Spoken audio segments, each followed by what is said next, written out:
Hi, I am Stacy Roseman Cohen, and this is my husband, Dr. Richard Cohen. Hi. Today, we're going to be talking about mental toughness in tennis, sports, and just in life. Richie has been playing tennis since he's 2 years old. When he was 8 years old, 8 years old, 10 years old, 12 years old, he was playing with 12-year-olds up to 50 and 60 years of age.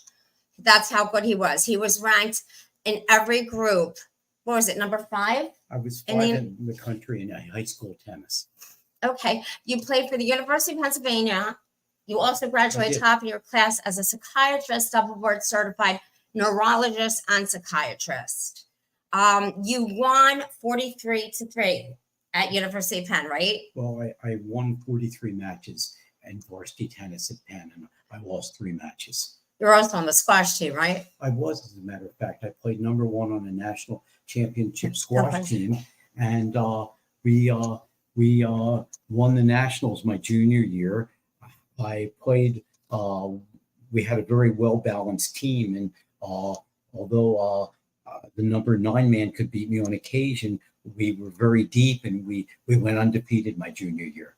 Okay, you also coached LaSalle College, and 60% of the people that you coached went to medical school. That's right. During medical school and residency, I went to Temple Medical School, and then I did my residency at Albert Einstein, which was right near LaSalle. So I used to take my team to practice, and then we'd study afterwards. And they got into academics, and they saw what I was doing, and they developed good study habits. And although we didn't win that many matches, we had the highest academic average in the NCAA when I was there. We had, I think, a 3.9 average, and 60% of my team went to medical school. That's amazing. And I would see them around Philadelphia at hospitals. And I was really proud of the results my players got.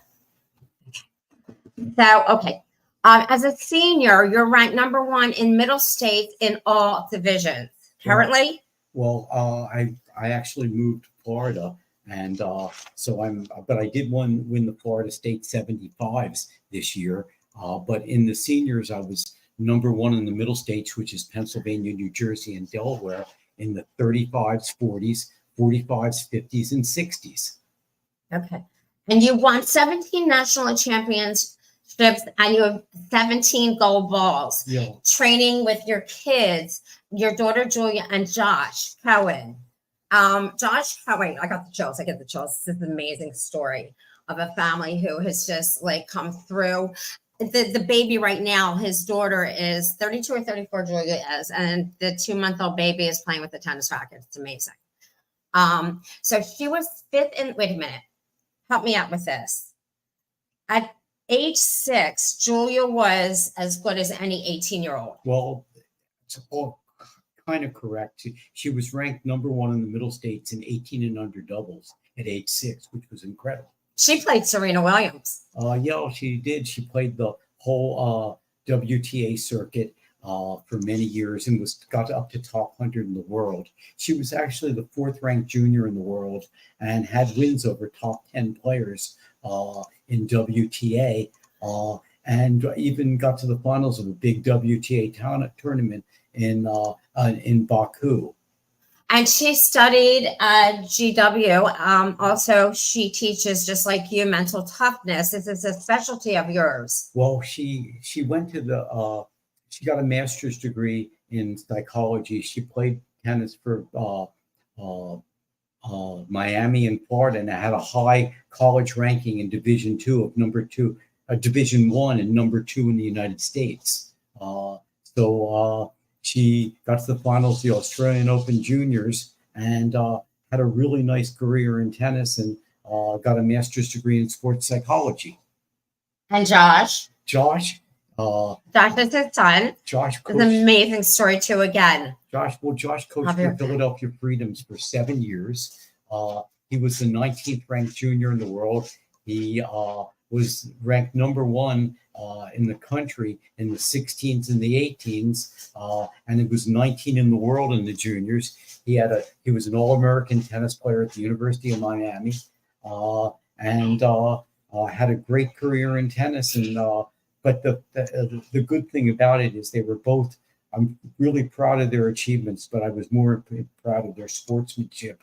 And they got to play tennis, and the life lessons they learned from tennis, being able to concentrate better, being able to accept their defeats and always try hard in things, serve them well in life, and transfer to other areas of their life, academically and in relationships. That's called transference, right? Well, it's called, or is that just in psychiatry? Well, transference is a little bit of a different term where you, like Tracy, life's not so difficult, but transference can make it almost impossible. And people can transfer earlier feelings in life to later relationships, and it can confuse things. And if you can have a better understanding of your subconscious and transference that occurs, it can make life that much easier for people. Okay, so that's something we're definitely going to be talking about later, but we're talking about mental toughness now. So Josh also is number one. Where he's number one? Come on, where is that? I had that on here. You tell me. Well, I'm kind of humbled and embarrassed by all this, but I've been ranked number one in the USTA in the country in various divisions throughout the years. Okay. Great. All right. So you've also worked in psychiatry with in tennis with top tennis players, with the Phillies, with the Sixers, with the Eagles, in mental toughness, and in psychiatry, with both the sports. Well, that's kind of right. I've coached, done mental toughness on top 100 WTA and ATPA players. Which has been very helpful to them, because the mental aspects of tennis are 85% of the game. I've also worked with professional athletes, helping them deal with a variety of issues, helping them to focus better, helping them visualize. We can improve their performance, help them with goal setting, help them to deal with obstacles that occur in matches, and helping them to grow from that rather than make excuses. So it's been very rewarding to see people improve in these areas. And as people improve in these areas, it can help them in other areas of their life. Sure, because I use visualization in my meditation. I do visualization every single day, seeing myself strong and healed. And that's how I got through all those surgeries that I did and all those tough times and PTSD. Well, like, you're my hero, Stacy. I couldn't have done all the things you've done, and how you've dealt with so much adversity in your life. And I'm really so proud of you, because you've used all these adversities as a challenge to overcome and not as an excuse. For example, we're going to talk in tennis in terms of there's always going to be obstacles in playing matches. There's the sun, the wind, your opponent hooking you. And if you use these as an excuse why you've lost a match, and not use them to obstacles to overcome, which each obstacle you overcome, it's going to make it that much less difficult when the next obstacle occurs. Absolutely. And I always say obstacles are opportunities. That you couldn't have said it better. I love you stating like that, because you're not going to have perfect conditions in every match you play. There's always going to be wind, sun, and if you can use these things as challenges to overcome and not as an excuse, you're going to do that much better. And in life, you're going to have obstacles. In relationships, you're going to have obstacles. And if you can see these things as challenges to overcome and not as an excuse, you're going to function so much better. So those are great things. And what you've overcome is just a microcosm of how people can overcome a lot of things and do great things in their life. I couldn't have overcome the things that you've overcome, and you're my hero in those ways. Thank you. But yes, you could. Yes, you could. We do what we have to do. We do what we have to do to survive and to thrive. We have a choice, and we have a choice on how we react to things, how we respond. That's That's exactly true. You're given choices when you're playing tennis matches, whether to make excuses. Listen, I've had players that are up, that are down in a match, 6-3, 4-2 in the second set, and they're already not concentrating, and they're, instead of trying to work hard to get back in the match, they're already writing a speech to tell their parents or their coaches of why they lost the match. Instead of keep on trying, the match is not over until the last ball is played, and yet they're losing psychic energy, and they're losing focus by writing speeches during the match of why they lost. And also it occurs, I've had players that are up 6-2, 5-2, already they're thinking about how they're going to celebrate after a match instead of hanging in there. Yeah. And what happens is all of a sudden it's 5-all and they're in a tiebreaker. They lose that. They're down in the third set and they don't even know how they got there. And everything's getting very confusing for them. So they lost their focus as they're thinking about how to celebrate. So in mental toughness, like what are some of the techniques that you teach? Well, first of all, we'll finish up this point I was saying. Okay, I'm sorry. Oh no, Stacy, please. I'm the best husband. No, please. Well, you're going to give me a swelled head, Stacy, but that's not the case. Like in terms of, it's really important to be able to keep up focus until a match is over. And it's, I've had people also, they beat the top seed in the quarterfinals of the tournament and they go out and celebrate and they lose a winnable match in the semifinals, rather than don't celebrate and keep your focus until the tournament is over.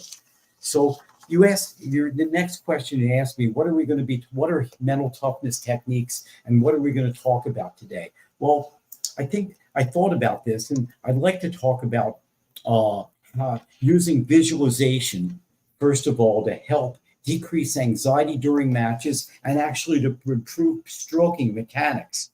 And I'm going to teach you ways to do this. And then as you can visualization, I've also used in my patients to decrease anxiety, to overcome phobias. And so the techniques I'm going to be talking about with you today, you can use in other areas of your life.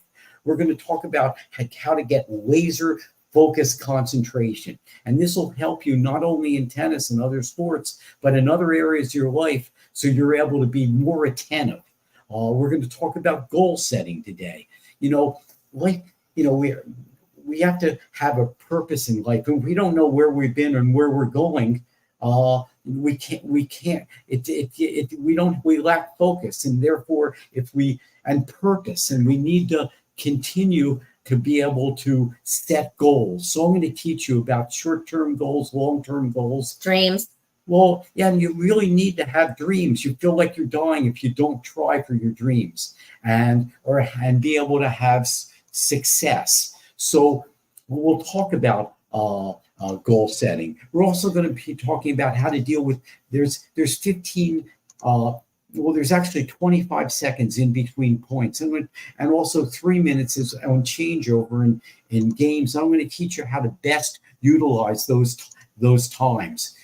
It's important also to understand that you can accomplish a lot if you're able to utilize time in tennis matches, and you could use this in life. It's very important. Don't think about everything you have to accomplish in a day. Start off each day on a positive note. Don't think about all the myriad of things you have to get done. If you start off a day on a positive note, maybe get some aerobic exercise on an exercycle or maybe a walk, then the rest of the day goes smoothly. Don't think about how much you have to accomplish. Just get one event done and then the next event, and you'll be surprised. One event goes into another and you'll accomplish a lot. I know patients that I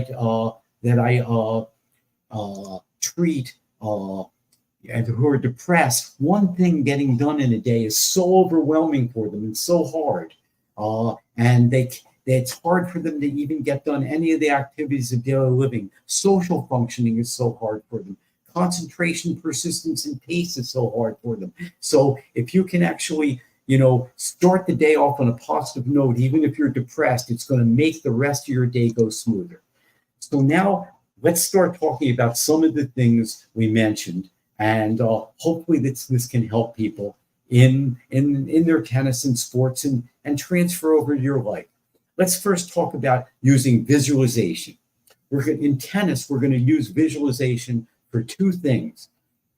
Number one, it's going to decrease your anxiety during to play a match. It's important to try to scout your opponent the day before and visualize putting yourself in a relaxed state using diaphragmatic breathing in through your nose for 4 seconds, out through 6 seconds, out through your mouth. And you're going to keep yourself in a relaxed state and visualize how you're going to play a big point the next day from your strength to your opponent's weakness. Let's say in the scouting, Stacy, that you see they just chip their backhand, they can't come over it, and their backhand's a little weaker.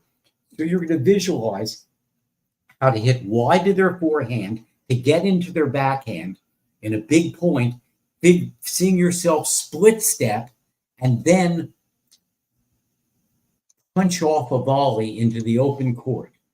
So then the next day, when you're playing the match, it's going to be that much easier to play a big point, possibly in a tiebreaker, and not feel anxiety that you've already did rehearsal of of this point. And so it makes it that much better. You know, it's important to feel a little bit of anxiety to perform. You do better when you take tests in school if you have a little anxiety. But overwhelming anxiety can be devastating, and this will help decrease overwhelming anxiety. Now, so we talked about so far visualization to overcome anxiety. Now we're going to talk about visualization to help you perform better mechanically in tennis. After every practice session, pick one shot that you didn't feel you hit well and visualize it done the right way. When you leave and you do this two ways, in vivo and in vitro. In vivo is on the court, so you're going to shadow that stroke. Today, I hit tennis balls. If you can find things you like doing, do them every day. I love hitting tennis balls, and it helps you. Then try to do this every day. I used to run a 10K every day, and that can also be very helpful. So do things that you find are helpful to you. So yeah, but you're on the bike for an hour and a half if you're not running a 10K, plus you're playing tennis for a couple hours, plus you're stretching. That's 6-7 hours later. Yes. Yeah. Well, yes. He's amazing. well, we're gonna talk about that, and one of the things we're gonna talk about is off-court training. Right. At my age, like I'm going to be 77. Double seven. I'm going to double sevens in actually less than 2 weeks, and if you can find things you like to do, do them every day. But you're not going to be able to play tennis and run every day unless you do off-court training, and we'll talk about that at the end. But right now we're talking about visualization. We already talked about decrease in anxiety. Now we're talking about it to help with stroke production. So what we're going to do is we're going to help with stroke production. We're going to in vivo, that's on the court, shadow the right thing. Today on the court, I wasn't following through on my backhand enough, and I was hitting the ball a little short. So what you're going to do is visualize stroking the ball right through at the right point of contact, which is 6 inches in front of your body, go out, and then make sure you follow through. And therefore, I'll be getting more depth. Then tonight, I'll be putting myself in a relaxed position in vitro and visualizing maybe a nice beach scene, getting myself relaxed, feel all 5 senses. The sun is on your face, the wind is at your back, you smell the nice salt air as you're doing diaphragmatic breathing in through your nose, slowly out through your mouth, being really relaxed and visualizing your mind's eye hitting that stroke in the right way. And you'll be surprised the next day you go on the court, the stroke is going to be so much better. So we talked about visualization so far, improving mechanics. And then you're going to use visualization also to overcome some fears in life, to decrease your anxiety. And it's been very helpful to use this guided imagery. Okay, so for example, if there's for fear, what would you recommend?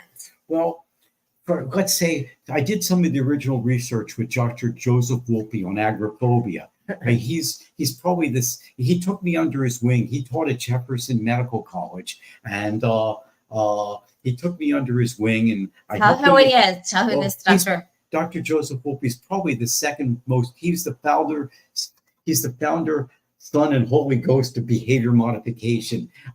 Him and a guy named Skinner, who was famous for the Skinner box with rats and everything, changing behavior, showing that partial reinforcement was the best way to get people to change, rats to change behavior, and it's been shown that people respond to partial reinforcement better too. So anyway, I worked with Dr. Joseph Wolpe, did some of the original research on agoraphobia before it was even termed agoraphobia back in the 70s. And we're talking about how visualization, putting people in a very relaxed state in vitro in my office, and having them visualize going into social situations, crowds, shopping centers, and having them stay in that situation long enough in vitro.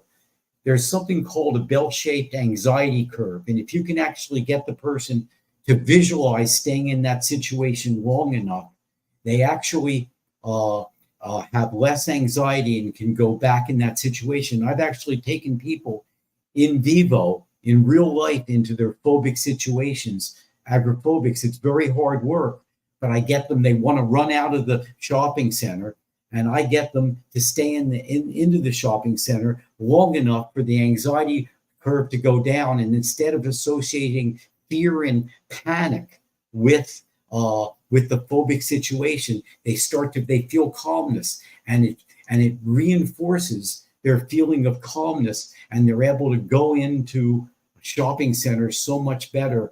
And where their anxiety was a level of 100 on a 1 to 100 scale, thinking about going into the marketplace shopping centers, it becomes 10. And then the more they get it reinforced, it maybe go down to a 1 or a 0, and their avoidance behavior decreases.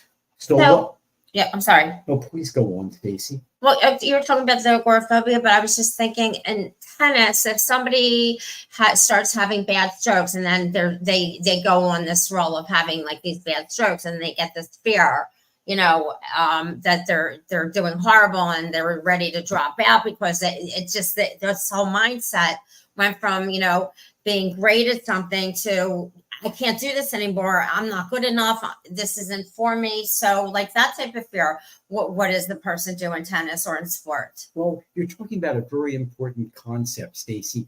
People can't perform well in any area if their self-esteem is connected to the results. Okay. So you have to separate. You have to realize you're a really good person, regardless if you win a tennis match or lose a tennis match, or you're putting your self-esteem right in the lap of your performance, and your self-esteem has to be separated from that. If you can actually know you're a good person regardless of your results, then the pressure is taken off of you, because there's too much pressure if you feel that your self-esteem rises or falls on the results of your matches. Right. So we're going to get back to visualization, and we're talking about improving your stroke production, and we did it in vivo and in vitro. And Stacy mentioned how it's also used to help phobias, and we talked about specifically agoraphobias. So now we've already talked about visualization and how it's going to help decrease anxiety, and it's going to help in stroke production, and using your guided imagery to do this. So those were some good points. Now we're going to talk about concentration. I'm going to try to help everybody to be able to get laser focus. It's important to stay in the here and the now. We're going to stay right on, in staying in the now means that you're able to focus on what's happening right now on the tennis court. Don't think about an overhead. You missed two shots before. Don't think about how you're going to celebrate winning after the match. You have to stay on the point you're on. If you can't do that, then you're not going to have laser focus. So I want everybody to try to be a horse with blinders and stay in the now.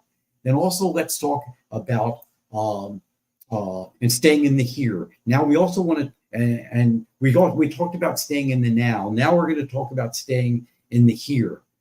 We're going to say is don't think about how, stay on the court you're on, stay focused on the point you're on, and don't think about what's happening two courts down, how your friend's doing, or any reactions in the crowd.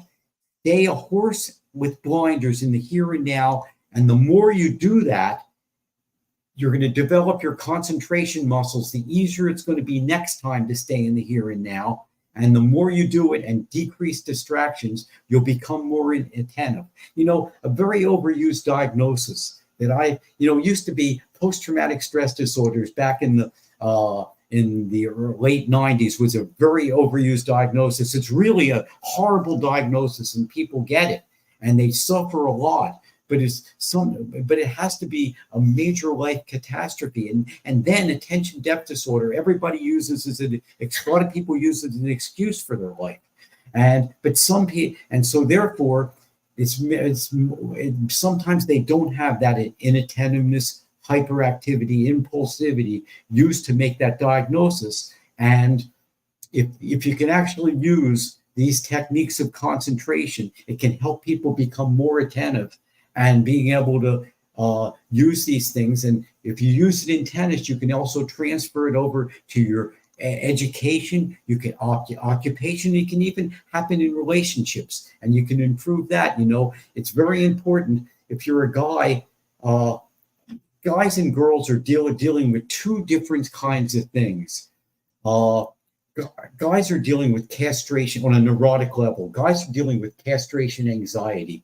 Girls are dealing with fears of engulfment. They want to know they're de-differentiated from their mother, and they want to know they're loved and special. And if you tell a girl you don't want to talk to her, she's going to get really upset because she's not going to feel loved and special. So therefore, or she doesn't feel you're listening to her. So this is going to help you in relationships concentrate more on what your girlfriend or spouse is saying. And they're going to feel loved and special if you're really listening. A guy, he doesn't care if you tell a guy you don't want to talk to him. The guy doesn't care. He said, that's cool. But if you tell him his car is not big enough or he doesn't perform well enough in bed, he's going to get really upset because that's going to be dealing with his castration anxiety. Okay, right. So we got off the topic a little bit. No, but we have guys and dolls up here, so it's fine to mix our empowered by adversity and guys and dolls. Sometimes this happens. We get the wrong background. So we're here with you today with empowered by adversity, but we're also talking about guys and dolls as we will next Sunday. Back to you, Dr. Cohen. Well, okay, so we got off the topic a little bit, but we were talking about focus and how it can help on the tennis court and also can help in other areas of your life as well, as I just got into the topic of how it could help in relationships. So we talked about that. So far we've talked about visualization. We've talked about concentration, develop laser focus. Now let's talk about goal setting. And it's important to understand, to have dreams and to know where we've been and where we're going. And in tennis, we want to set up short-term goals and long-term goals. These are going to be divided into two things: to improving your stroking mechanics and to improve your performance. So let's say we're a short-term goal would be to be able to hit a bigger serve. The only serve that really matters is the second serve to practice, because if you don't have a reliable second serve, you're not going to be able to hit first serves. So what I tell players to do is, before they leave a practice court, to hit 5 serves in a row with a good kick on it to the ad court and then the deuce court. And if you hit 4 in a row and you miss the next one, you have to start over again. So if you don't do this, you're not going to leave the tennis court.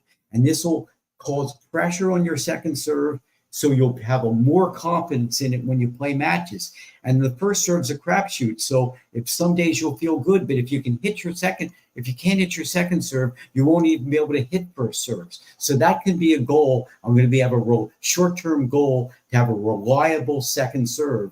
And that's one of the techniques you're going to be able to do this. So let's say that's called your short-term technical goal, getting a reliable second serve. So then your a goal could be that you want to start winning matches, a lot of matches. Start getting the quarterfinals or semifinals in your senior age division of tournaments, and that could be a short-term goal. A long-term goal, performance-wise, might want to be that you want to start having a national ranking. So you want to dream like that. And a long-term goal would be, maybe I want to improve my serve and volley. And that's going to be a very long-term goal. So you want to start doing serving and volleying. There's hierarchies. You want to do it in practice matches.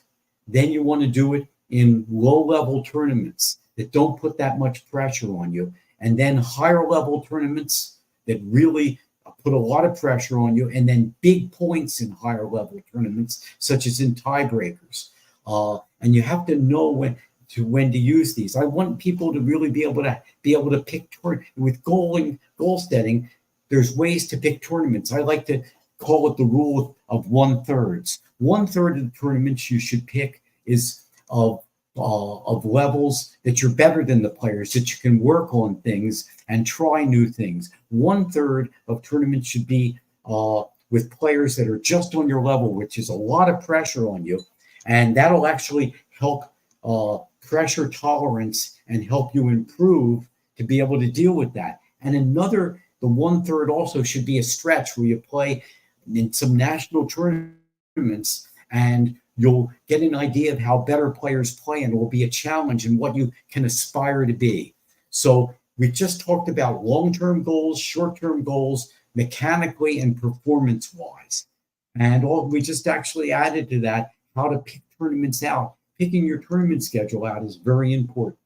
You have a tournament tomorrow. I do, as a matter of fact. And it's important to understand, if you try your hardest, win or lose, one match is worth 10 practice sessions, and you learn more from losing than winning. And so therefore, if you try your hardest, and you want to think about when you get off the court after you settle in from the match, you really should be able to replay what the big points were in the match and think about ways that you can improve with your mental toughness after the match, and then with your stroke production. So you want to really utilize these matches to improve. And, like I see tennis at my age as congenial, Stacy. I try to help before I was very competitive and I wanted to beat everybody, and all my Oedipal issues got involved.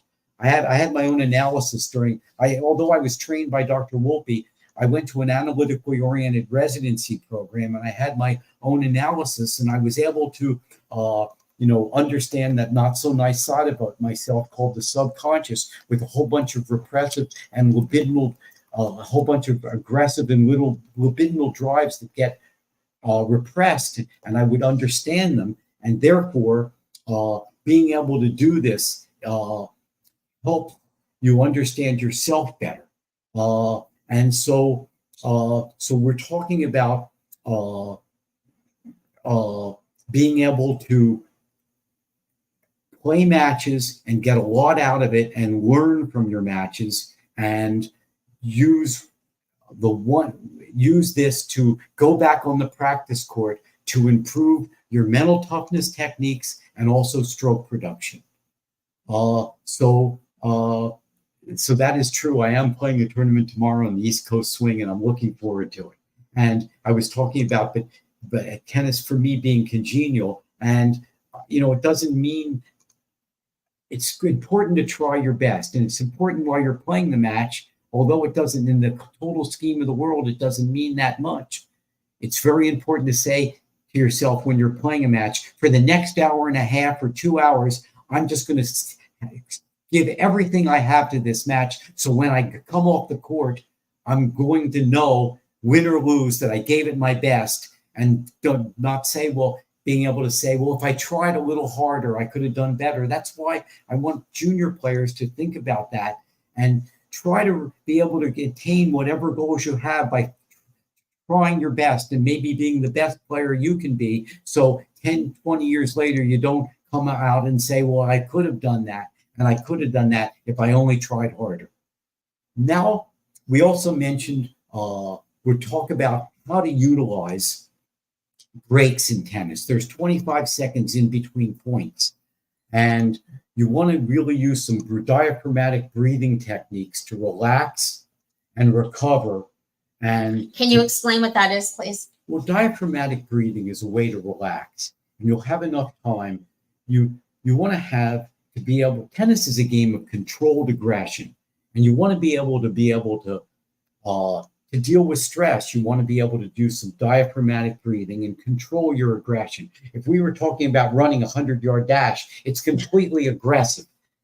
Tennis, you really need to. If you can't control your aggression, you're not going to be able to perform to your full potential. So what you're going to do is we're going to utilize these 25 seconds to breathe in through your nose for 4 seconds, out through your mouth for 6 seconds. Feel yourself getting real relaxed so you can go on, refocus, and being able to be charged up and be very, very focused to play the next point. Then there's also 3 minutes in the break, and you want to figure out quickly what you're going to need to accomplish. The most important, Stacy, do you know what the most important game of the match is? No. Okay, well, let me tell you that. I'm just learning tennis. I was an athlete my whole life. The one thing I know the least about is tennis. Anything else, so now I'm learning everything and I'm loving it. Well, actually, Stacy's actually being very modest. We hit the ball the other day on the court. Well, wait a second, but that was with my arm that I don't even play with because I can't, my sports arm, I had 3 shoulder surgeries, so I can't use that at all. So I used my other arm and yeah. How'd I do? Actually, I thought she did rather well. She didn't miss we had one rally and she didn't miss a ball and she had very good ball control. And she actually bounced on her feet, and I was very proud of her. And she says she wants to try more, and so I'm going to work with her as much as she'd like to. I was very proud of her. So anyway, we're talking about utilizing the 3 minutes between games, and you want to be able to think about the most. And we're talking about the most important game of the match. It's the first game of the second set. And what that means is after the first set, people can have a letdown and figure, well, you lose the first set. And if you're down after that, you lose the first game of the second set and the person can start to steamroll you. If you actually stay really focused, and you lost the first set and you break their serve at the beginning of the second set, you're back on, almost back into the match in equal keel. And so there's a letdown. And if you can actually have that and realize there's key points in the match, if you just didn't break, if you go to the sidelines and you didn't get a service break after having break point, you get really down. And so you want to handle things with equanimity. Don't get too high or too down during matches. And so it's very important that you control your emotions, do some diaphragmatic breathing in that time, and then stay where you need to be so you can actually get back on the court, have laser focus, and try hard. If you're nervous at that point, get up a little early from the three minutes and start moving your feet quickly. If you concentrate on really good footwork, then you're not going to be as anxious because if you concentrate on that, you're not going to be able to do 2 things at one time. But you're like the fastest person, right? How about that time when you ran out the door, the gate, the ball was hit? Please tell that story. This is like amazing. Tell that story. Just tell it. Well, there was these courts at Penn back then. right near Franklin Field. And the guy from Harvard hit a big overhead and it was a key point. And he ran. The guy hit an overhead, and I saw a gate there, and I figured maybe I could get back in the parking lot and return the ball. So I went through the gate, hit the ball back in the court, ran back in the court. Ball stayed in play another 3 times, and the guy finally missed a volley, and I won the point. But winning 1 point at that point, he got so shook up that he lost the next 7 points, and we were in the third set, and it won me the match. Another time, I remember in the finals of the New Jersey State Men's Championships, I was down 5-3 in the third set. The guy hit an overhead. It was a slow clay court, and he jumped over the net, thinking that the match was won. He's going to shake my hand. I ran into the corner and just returned a high lob back in the court. And the guy got really upset, was ready to shake hands with me. He lost 17 out of the next 18 points, and I won the match 7-5 in the third. But Richie, this is because you're so fast on your feet. I mean, you started at 2 years old on the court playing tennis. Come on. Well, I'm not as fast right now as I was, but I was one of the fastest juniors in the country. And that gives us another point. You can tell how good a player is by their footwork. How many adjustment steps they take before they hit the ball. And like Nadal takes 20, Djokovic takes 19. Federer, when he was playing, used to take 18. And good senior players will take about 9 or 10. So because having good adjustment steps allows you to have the point of contact in the right place. On a drive forehand, 2 inches in front of your backhand, in front of your body. On a backhand, 6 inches in front of your body. On a backhand chip, 1 inch behind your body. So it's very important to have good footwork and move your feet more. And that's one of the ways you can tell how good a player is. Another player is how much they feel the ball, how long the ball stays on your racket head. So the longer you have the ball on your racket head, the better player you are. So when you warm up, you'll be able to see those two things in another player. Their adjustment steps they take and how well they feel the ball, how long it stays on their racket head. When people spray the ball, they go like that, and they use a lot of wrist, and the ball doesn't stay on their racket head long enough. So those are important things to think about. But what we were talking about was how to utilize timeouts during matches, 25 seconds between points, and how to utilize the 3 minutes when we're changing sides. Now, the next thing I'd like to talk about, Stacy, is off-court training. To be able to really train every day, it just doesn't happen. You have to do off-court training. You want to get lactic acid out after you play, about at least 25 minutes on an exercise cycle.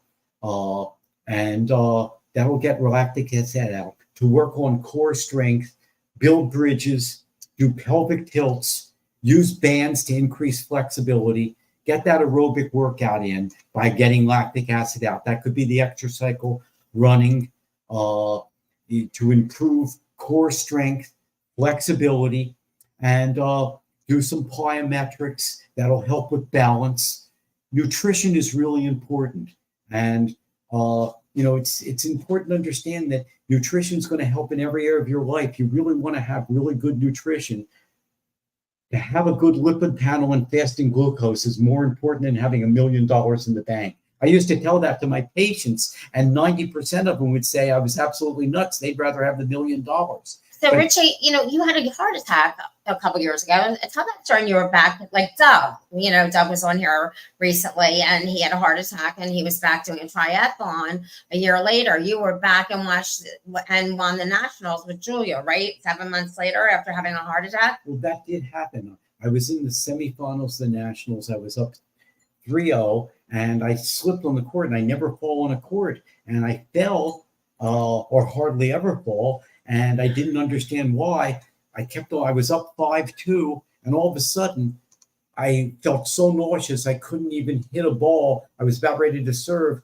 I couldn't even felt like I had enough strength to hit a ball an inch in front of me. I was so nauseous. I ran off the court. The umpire ran after me where I was. There was a big crowd there, and they said I was white. I just wanted to throw up. They called the emergency squad, and they said they had to do an EKG. I said, just let me throw up. I'll be fine. And they said, no. So I said, you'll see them fine. The EKG is fine. I was running a 10K every day, and I did it every day for 40 years, and I would do it under an hour. But I saw on there was ST elevation. I said, rush me to the emergency room.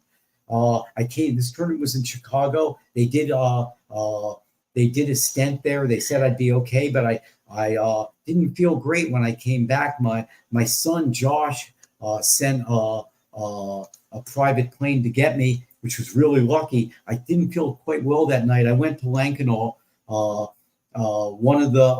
They took me to the cardiac catheterization lab. The doctor there, Dr. McGeehan, said, "Don't worry, Rich. I'm going to take good care of you. I used to watch your matches at Penn, and you were my hero." And we go to the lab, and I found out that I had calcification in my widowmaker, and he introduced me to a great surgeon who actually had done more robotic bypass surgeries than anybody in the country. He told me, if I do this surgery, your lifespan's 2 years. If I don't do this surgery, if I do the surgery, I'll have you back on the tennis court in 6 weeks, and your lifespan's going to be over 30 years. And he said, because my ejection fraction was normal, there was no cardiac damage, and so it was tough to be able to. But to get this surgery, I used some visualization techniques on myself to calm myself down. To get this surgery done, I had the surgery done in 2 weeks. I was back on the tennis court, just like he said, in 6 weeks, and he was such a good doctor. When I first went on the tennis court in 6 weeks, I wasn't very good, but gradually I got a little bit better, and I won a national gold ball 7 months later, and which was with a great feeling. Julia. And since then, I've been able to train every day and with no symptoms. And you have 17 gold balls. I do, as a matter of fact. I'm really proud of them. I'm really proud of you. But it's important to understand that I say this humbly. I'm not as good as my children, and I'm proud that I'm not as good as them. Josh and Julia have exceeded me in tennis, and I say that in a humble manner, but also as a very proud manner. So now we're talking about off-court training and to be able to really do these things off the court. So what we covered today was just a small part of mental toughness, but we talked about visualization. We talked about concentration techniques. We talked about goal setting. We talked about off-court training, and we talked about utilizing the downtime in tennis matches to improve. And if you can do these things, you can utilize all these techniques, just not in tennis, but in life. And this will be really helpful to everyone's life. Now, does anybody, I don't know, do we field some questions? We do have some questions here. Let me put my glasses on. We got some stuff I've been trying to put a little bit in here. Great podcast. Sounds good. Thank you so much. Wait, your voice continues to be beautiful. I don't think he's talking about me. Maybe. I think he is talking about you. You have a beautiful voice. Thanks. You two are so supportive of one another. Wonderful. Wow. That's a great attribute. That's a huge accomplishment. Hi, Gilad. Hi, Ray. Wait, it's so cool. I mean, you're getting a lot of responses. I'm trying to find a question.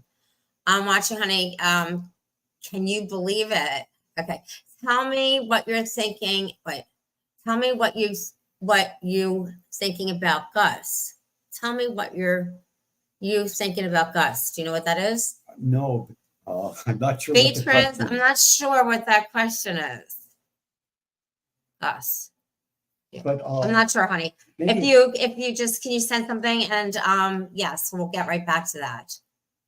So I guess if there's no questions, Stacy, I wrote a song. I'm so passionate about tennis. I know. I wrote a song about it. So would it be okay if I sang the song? Absolutely. In our wedding, and I posted it. It's posted on Instagram and on Facebook. And Richie is incredibly talented in so many different ways. He wrote me 8 songs and sang them to us at the wedding when we got married. He sang me these 8 songs that he wrote himself that are absolutely incredible. So he's going to sing one about tennis right now that he made up. Okay, so I don't have that good of a voice. Yes, he does. It's a great voice. Oh, thank you. You're going to give me a swelled head, but that's probably not true. Well, it's your choice how you sing it. You can sing it great if you want. Okay.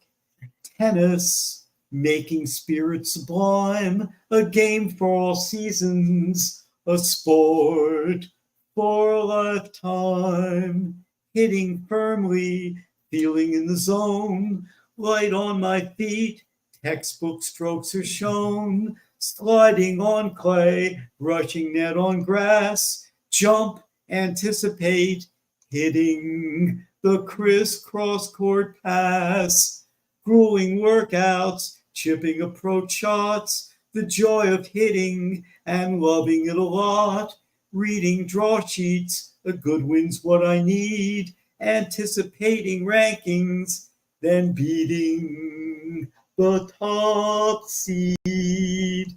Tennis, making spirit sublime, a game for all seasons, a sport for a lifetime, hitting, winning in the juniors, then pursuing professional goals, looking forward to senior events is what the future holds, playing the circuit, stories about the past, camaraderie with the players, friendships that always last.